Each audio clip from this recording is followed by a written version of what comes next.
They say the skies over Los Angeles are among the busiest in the world. Every day, thousands of planes crisscross the airspace, each carrying stories, hopes, and dreams. But on this particular day, one flight would carry something else entirely, something no one could have predicted. It all began like any other routine flight. Passengers filed into the cabin, their chatter blending with the hum of engines warming up. There was nothing out of the ordinary. Business travelers tapping away on laptops, families whispering excitedly about their plans, and a couple exchanging nervous smiles.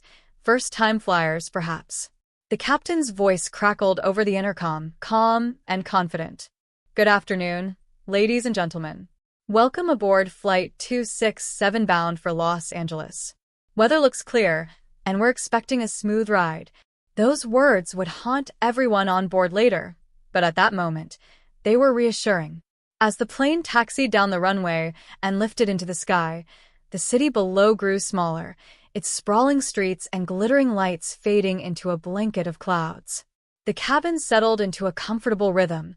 Flight attendants wheeled carts down the aisle, passengers flipped through magazines, and the soft buzz of conversation filled the air. But then, somewhere over the desert, strange things began to happen. It started with a flicker of the cabin lights. Just a brief flash, barely noticeable.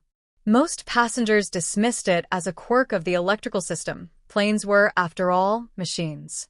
Machines could glitch. But then it happened again. And again. The flickering grew more erratic, almost like a pulse, as though the plane itself had a heartbeat.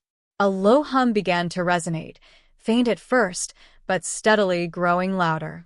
It wasn't the engines. This sound was different, unnatural. Passengers exchanged uneasy glances, their murmurs taking on a nervous edge. Then, the screens on the seatbacks blinked to life. Normally, they would display safety information or offer a selection of in-flight entertainment. But this time, they all showed the same thing: static. White noise crackled through the headphones, and the static on the screens began to swirl, forming shapes that danced and twisted. A voice emerged from the noise. At first, it was indistinct, like someone whispering from a great distance. But as it grew louder, the words became clear. "You shouldn't have come." Panic rippled through the cabin. Passengers yanked off their headphones, but the voice wasn't just in the audio. It seemed to seep into the air, filling the space around them. A child began to cry, and her mother held her close, whispering reassurances she didn't believe.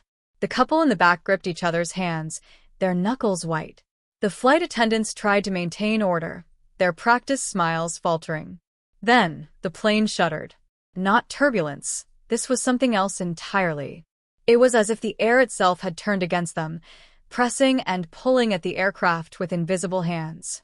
The captain's voice returned, but it was different now, strained, almost fearful. "Ladies and gentlemen, we're experiencing some unexpected issues. Please remain seated and keep your seatbelts fastened." But it was too late for reassurance. The cabin had descended into chaos. One passenger, a middle-aged man in a business suit, stood up, shouting that he'd had enough and demanded answers. He moved toward the cockpit, but before he could reach it, the plane jolted violently. He stumbled, grabbing onto a seat for support, but something about his expression changed. His eyes widened, and his face drained of color. "What is it?" someone asked, their voice trembling. The man pointed to the window. Outside, the clouds had taken on an eerie glow. They pulsed with a sickly, greenish light, swirling like a storm, but with no discernible source. And then, out of the churning haze, shapes began to emerge. They were dark, shadowy figures, humanoid in form but impossibly tall, their limbs unnaturally long. They moved with an otherworldly grace, their movements almost hypnotic. As they neared the plane, the cabin lights flickered violently, plunging the passengers into near darkness. The figures didn't seem to touch the plane, but their presence was felt. A cold seeped into the cabin, chilling passengers to the bone. Breaths turned to visible puffs of air, and frost began to creep along the windows, spiderwebbing across the glass. And then came the whispers. They weren't in any language the passengers could recognize, but the tone was unmistakable, menacing, mocking. The voices seemed to come from everywhere and nowhere, weaving through the cabin like a poisonous mist. Desperate prayers and cries for help filled the air, but the voices only grew louder, drowning out the pleas. The captain's voice broke through once more, but this time it was panicked. "This is your captain speaking. We." His words were cut off by a deafening static, and then the intercom went silent. The plane began to descend, not in a controlled manner, but as if something unseen was dragging it down. The passengers braced for impact, clutching at their armrests, each other, anything solid. But the crash never came. Instead, the plane jolted to a halt, suspended in the glowing storm.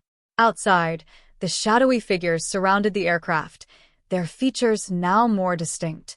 Their faces, or what passed for faces, were empty voids, yet they seemed to be watching, studying. And then, as suddenly as it had begun, it was over. The storm vanished, the figures dissolved into the ether, and the plane was back in clear skies. The captain's voice returned, shaky but alive. "Ladies and gentlemen, we've made an emergency landing in Los Angeles. Please remain seated until further notice." As the passengers disembarked, they were met with confused looks from ground staff. According to them, the flight had disappeared from radar for over an hour, and no one could explain where it had been. The passengers never spoke of what they experienced that day, but their haunted eyes told a story no one would believe. The skies over Los Angeles were busy, yes. But on that day, something had joined them, something that should never have been there.